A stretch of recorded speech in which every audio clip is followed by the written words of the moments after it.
Okay. Okay. So the link is sharing now. I wanted to make sure I was able to post the link to the business builder community. And the link is posting now. So we are good. Let me check my feeds and make sure we live.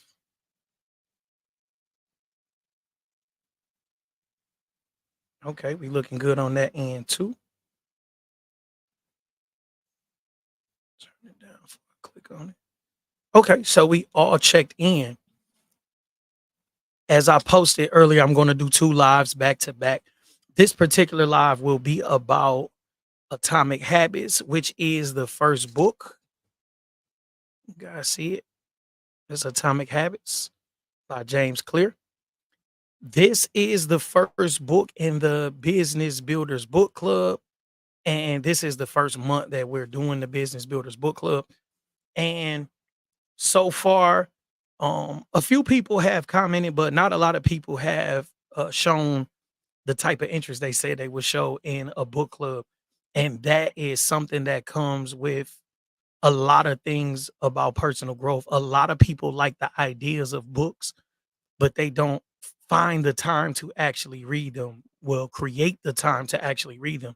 And so the idea of a book club sound like a great idea, and then it's time to actually read the books and people start, oh, this week I had, oh, this week the kids had practice and a bunch of the same stuff that I go through, but I still make sure I read the book. So I have decided to do this on live instead of doing it on Zoom because I don't want people to have to go through uh, any type of hindrance to actually view these type of lives. And once I do this live, I take it down off of Facebook because I want to make sure that people within my community have access to it. If you are not in the business builders community, then you can click the link that's in the chat. If you do not see the link, please just send me a DM and I will make sure you get a link to join the community. The community is free and it is not just about the book club. The community is all about building up entrepreneurs and making sure they have the resources and the network that they need to further their business. A lot of people are charging for these type of groups within school. I run mine within my Go High Level white label, which is called a Real Life Business Builder. So this is a free group. A little down the line, I'll be creating, I'll be inviting people to a paid group. I have a paid group already created. I want to make sure I build this free community up. And the way I see it, if I build a free community up and people build trust within me, then they will understand that what they're paying for is something worth paying for.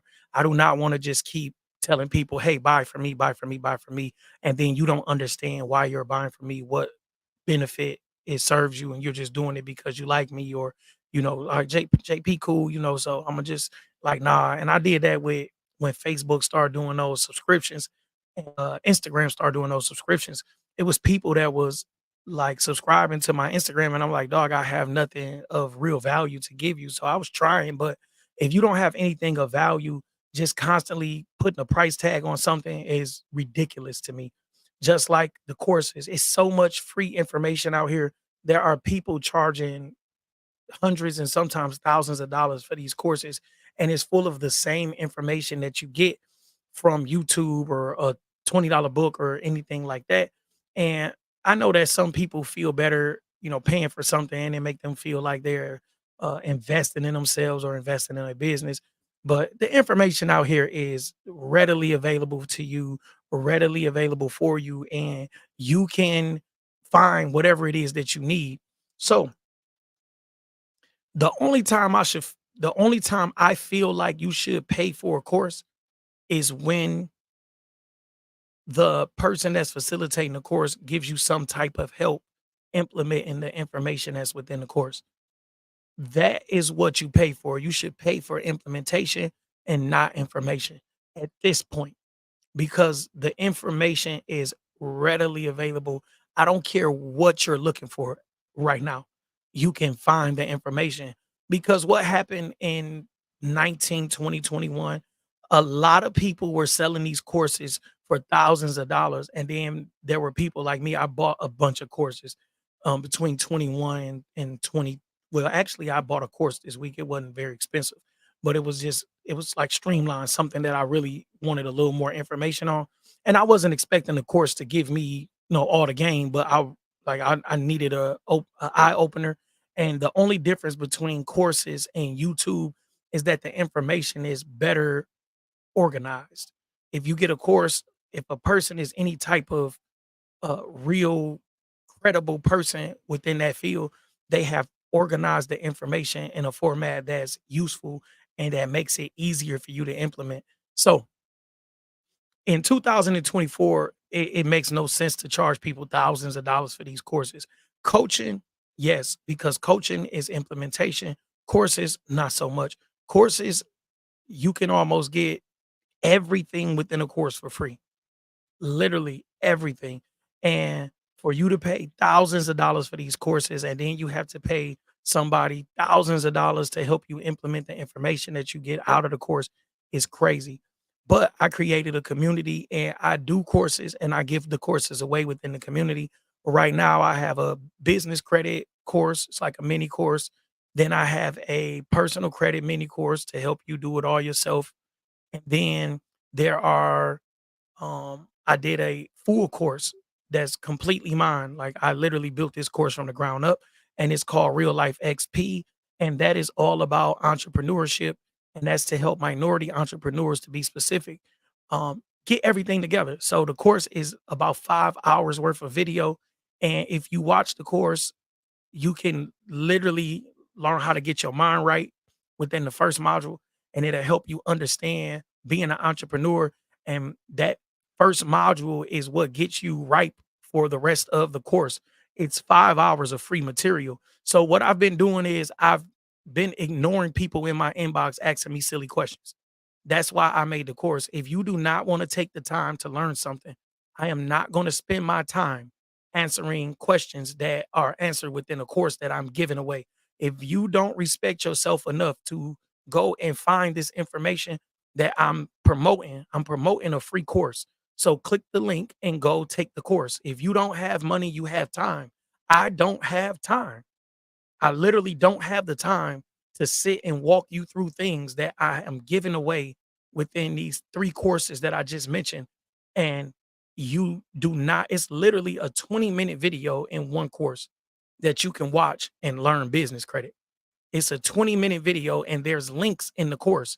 If you click on the additional uh PDF that's attached to the course, there's links to everything that you need. So I do not have the time to sit in my inbox and answer questions back and forth. I am busy as hell. If you look within my social media feed, the only thing that you'll probably see is a post here and there, but you'll see these videos that I did with KP.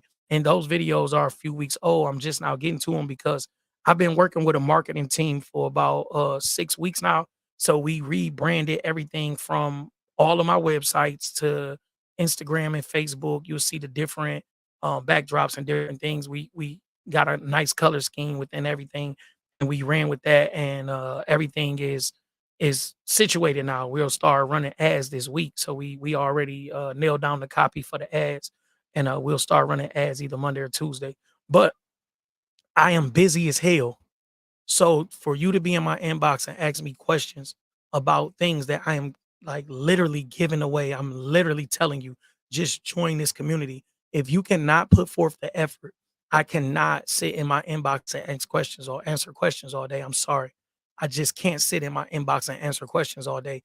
I will help you if it's something pertaining to what you need that's not in the course, like something that's particular to you or if you have like a legitimate question, but I cannot send links and other BS within my inbox all day. I don't even have notifications on for my inbox. I think it's been about 5 months maybe that since I turned that off. So I barely see that. I'm not sitting in my inbox all day. I try to get in there at least a couple times a day in case somebody has some type of legitimate thing, but I am not sitting on social media all day, guys. I'm sorry. I'm busy as hell. So, beyond that, I want to get back to the book. So, The community is there. I am building a book club within the community. This is just the first book, and I am doing these lives to cover the sections of the book that make sense in the timeline that we have. I'm doing a new book every month. So this particular book has about 280 pages, if I'm not mistaken, somewhere around there. So I was trying to cover about set 60 to 70 pages. I'm a little bit behind right now. I'm at like 100. I'm at page like 100. So I should have been at about page maybe 140, somewhere around there. So, but right now I'm at page about 100, which covers chapter 8. So we want to go through 4 chapters, 5 chapters a day, 4, 5, 6, 7, 8, 4, 5, 6, 7, 8. Yeah, so that's 5 chapters. So within the 5 chapters, the fourth chapter 4, it picks up where we left off in the last live where we covered the first 3 chapters. And in the last live, we talked about the different stages of habits and how to form these new habits. If you did not see that, then you want to join the group, and the link will be in the free community that I added the link to within the chat. But going into chapter 4, it talks about actually keeping tabs on your habits. So if you wake up in the morning, that is a neutral habit. You wake up, there's nothing positive or negative about that particular habit. You turn off your alarm, that is a neutral habit. There's nothing positive or negative with that. You check your phone, technically, that is a negative habit. You may feel like something is important within your phone, but that is still considered a negative habit because it does nothing to get you closer to the person that you desire to be. And that's what was covered. That was one of the things that was covered in the first 3 chapters was actually understanding that the person you desire to be is more important than the goal because it helps you create a system because it makes you understand what that person would be. So now you're not just trying to reach a goal, you're trying to become something. It's a little deeper. But the positive things, they reinforce that desired identity, while the negative things, they conflict with that desired identity. And in chapter 4 is all about keeping tabs and creating a habit scorecard and understanding if you're doing more positive things to become that person that you desire to be, or if you are doing negative things that and you're getting in your own way. So that's important because you may feel like you're doing something positive, even checking your phone. You may feel like, well, I don't know. I may have missed a message. Something may have happened. It may be important. A client might have texted me. This might have happened. And you can talk yourself into that. A lot of times, what happened is you open your phone up and you see that there's no notifications that's important. And then you end up scrolling on social media and you end up in your phone for 2, 3 hours being unproductive, and that is not something that is conducive to the desired identity that you have outlined in the previous chapters. When we get into chapter 5, we talk about the best way to start a new habit, and it's a implementation it's an implementation intention. So what happens with this is you make a plan and you are direct about when and where you want to act. So this will give you clarity. And it sounds like I will go to the gym at 6 a.m. in Royal Oak. I go to Royal Oak. So actually narrowing down what you're going to do, when you're going to do it, and where it'll be at, it'll help you implement this into your new habit. It'll help you create a new habit because if you are not direct in what you're trying to do, if you say, "Well, I'm just gonna work out more," that does not give you anything outlined to actually do something better or to actually change a habit. When you are that vague, you give yourself too much room for BS. And when you can do the implementation intention, when you can write down your intention and how you plan on implementing your new habit, it creates exactly what you need, and it gives you it narrows it down for you so you cannot run away from it. You have to be there at such time. I do that on the weekends. My weekdays are a little funky. But On the weekends, I am conscious about getting to the gym when it opens. Sometimes I'm there 15 minutes early, sometimes I'm there 15 minutes late, depending on if I got to stop. Like today, I was pissed I didn't have a charger in my car, and I'll get like some kind of anxiety when I don't have a charger. But I stopped and got me a charger because my other one broke a couple days ago. But that slowed me down a little bit. So I may have been like 10 minutes behind or whatever. It don't matter. But I'm just saying things happen. I'm not going crazy about being 10 minutes late. But I have the intention that every Saturday and Sunday, I'm going to the gym at 8 o'clock. I'm planning that. I try to leave about 7:30 to make sure I get there on time, but I'm going to the gym about 8 o'clock. And during the week, I get there about the same time during the week too. So that is what implementation intention is all about, and that was covered in chapter 5. Another thing that was covered in chapter 5 was habit stacking. So what happens when you stack habits is you will take a current habit, and once you do the action in that habit, then you will add the new habit. So let's say the action is uh let's say it's going to the gym. Let's say you like, look, I want to eat better. So now you would say, okay, I after I go to the gym, which is already a habit of mine, and what is also a bad habit of mine is eating sweets. So now I can say after I go to the gym, I'm going to eat some fruit. And that is habit stacking because I have a current habit of working out. I do not have a problem working out. Anybody that has known me over the past, I don't know, 25 years or whatever, 20, yeah, about 20 years, I have no problem working out. I will go work out. My problem is sweets and more recently energy drinks. I was dogging energy drinks. I'm currently on about 6 days. Yep, this is the sixth day I've not had an energy drink or sweets. I am in monk mode. If you don't know what monk mode is when you don't have caffeine, you don't have liquor, you don't have sweets, uh you don't watch porn. You don't it's like a lot of stuff that you do in monk mode. So I go into monk mode. Last year I did it twice. This year I've already done it twice, and I plan on doing it at least 2 more times. It's a 21-day fast, and monk mode, it helps you recenter. So you're supposed to meditate, you're supposed to work out every day during monk mode. You're supposed to watch your intake of social media. You're supposed to watch what you listen to. Everything else, like, it's crazy. There's no sugar, no caffeine, no porn.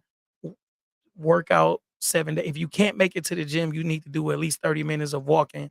I do that already.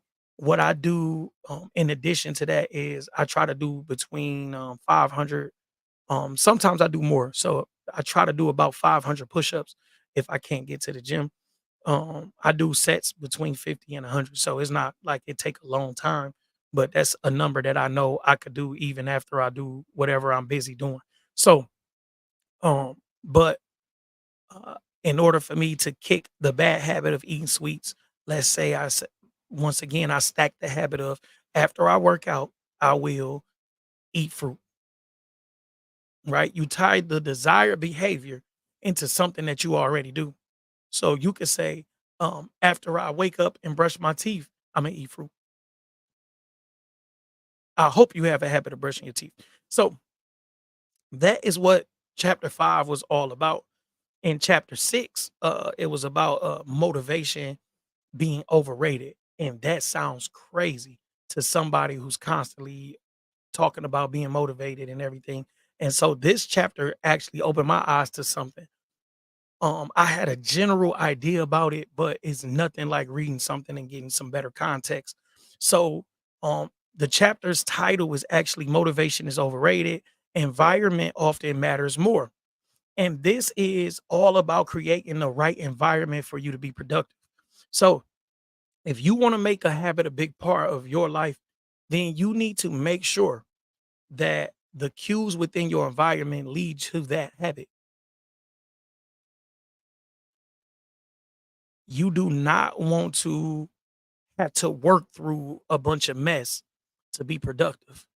You do not want to get to your desk and it's cluttered and it take you 2 hours to clean the desk up before you get to work. Now you thrown off and you don't even get your work done. You want to make sure you create the right environment to be productive in. And if you have a home office, like I have a home office, and I have to create the space within my office that makes it easier for me to be productive. If you have to do things in your home office that you do within your house, then it will mess up your vibe. So now you're in your office and you're thinking about cooking or you're thinking about cleaning, you're thinking about things that you have to do within the house instead of thinking about your work. That's why a lot of people feel like having a home office is not as productive because you have to turn things on and off. And if you are not able to do that, then you'll be less productive. And it's better to just get you an office outside of your home. And that is okay too. But even having an office outside of your home, you have the same type of distractions because your phone can go off. If you're and you can always be a slave to your phone. You constantly answering your phone, you constantly looking at your phone, and you constantly going through your phone about nothing, whatever. I get notified. That's why I turned off all the social media notifications because I have a decent amount of following and I do a decent amount of content and I get likes and shares and different and it's like literally notifications up and down my phone and bing, bing, bing. So I cut off notifications from every single social media channel. I get no, like none. I get zero notification. I got this nice, fancy, the best phone on the market. Like this is the 15 Pro Max Plus, whatever the hell they got going on. And I'm telling you, these notifications are from business apps. If you see some notifications on here, like that's from school, stuff like that. But I don't get any notifications from social media. None. I get no, and then even when you look at people email, they usually have like, look at the email messages. I got 7 and 2. That's because these probably came since I was setting up for this live, and since I've been on this live, I delete all bullshit. I don't let anything distract me. I don't need 5,000 messages. Anything that's not pertinent is deleted. Because I need my mind free. Like I don't want something important to be in this email. I don't want to miss anything important. And I'm trying to make sure I don't want to miss anything important. And then I got to go through thousands of emails to find something. So I try to keep everything situated, even like my bookshelf, different stuff. I try to be neat. And I got a lot of books. Everything's not even on a bookshelf. I got like so many books. And it's top to bottom. Like it's books top to bottom, other than that space right there with the degrees. Like so it's I got a lot going on, but I try to keep everything organized because you want to make sure your space is clear so your mind is clear. Um and a lot of times it's not even just what's in your space, it's how you feel about it. So if you have books in your space and they may mean some type of anxiety to you because you haven't read it or you haven't implemented anything, then you need to get somewhere where it's a little more clear. Like it's just the way that it is.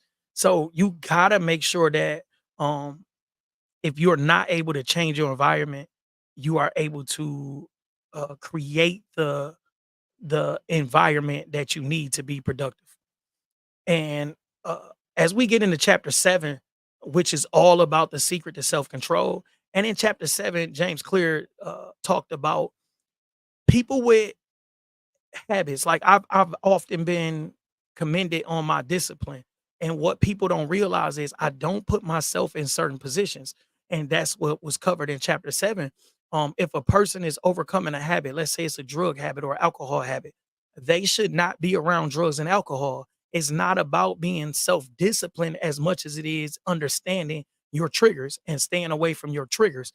I have been able to keep my hands off of people. It was hard for me to keep my hands off of people for a long time. And I've been commended on that. But what I realize is I can control that. I can control that by not putting myself in certain positions to have um to bump heads with people, right? And that is something that's not talked about enough, is actually being able to avoid the triggers and avoid certain situations. And that's good for any type of habit that you're trying to develop.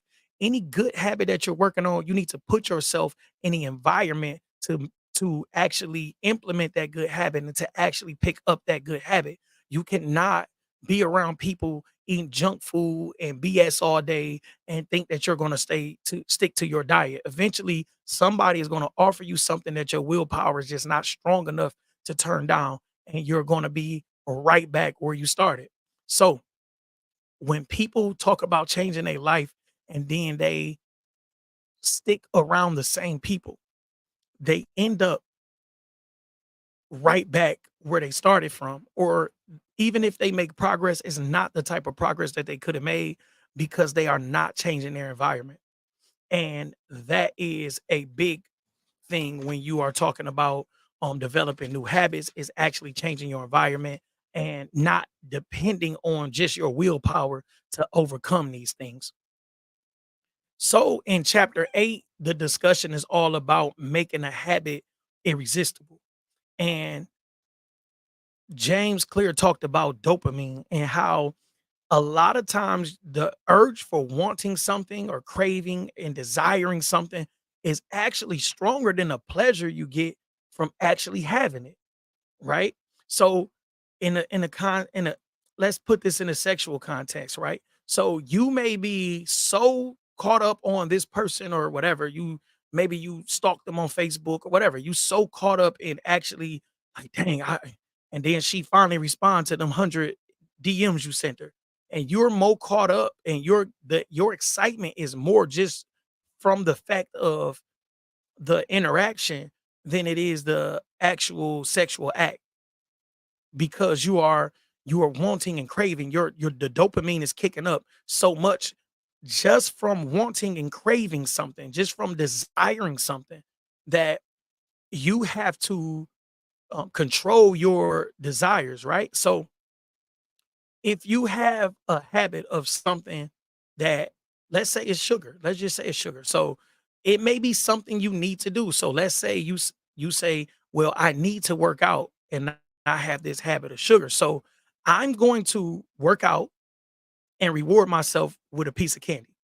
Like, I'm just going to reward myself with this one piece of candy, and that's it. Like, you can start to control things a little better just by creating a temptation bundle, is what he called it. He called it temptation bundling.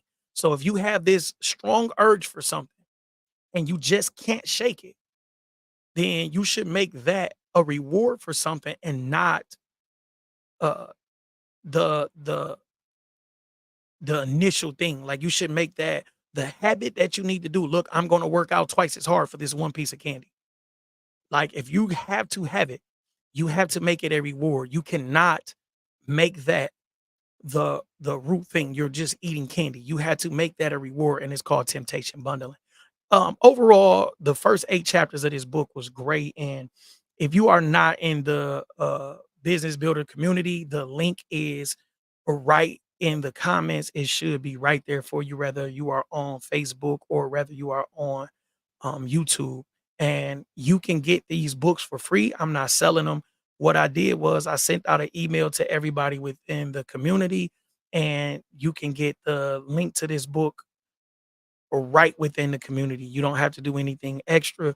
You can just go on there, and it's a link that says the first book of the Business Builders Book Club, and there's a link right there. And you can get this book for free, and you can also get the book from Amazon. If you want that link, I can send you that link. But definitely get the book for free, if nothing else, and read it. Even if you're a little behind, read it, and that way when I go over next week, I'm gonna try to cover to probably about page 200, somewhere in there. So I don't know what chapter it is right now, but it'd be somewhere near chapter, and it's gonna give me something to hold myself to also. So yep, so we're gonna get to chapter about, I'm gonna read all the way to chapter 17. So next week I have to cover 8 chapters, and I'm saying it so it can hold me to it. So next week I will cover chapters 8 to 16, and then the following week I will close out. So we're gonna do chapters 8 to 16 next week. Thank you guys for tuning in. I wanted to make this about 30 minutes, and I did. I will see y'all next week. Once again, join the Business Builders community from the link right in the chat. See y'all next week.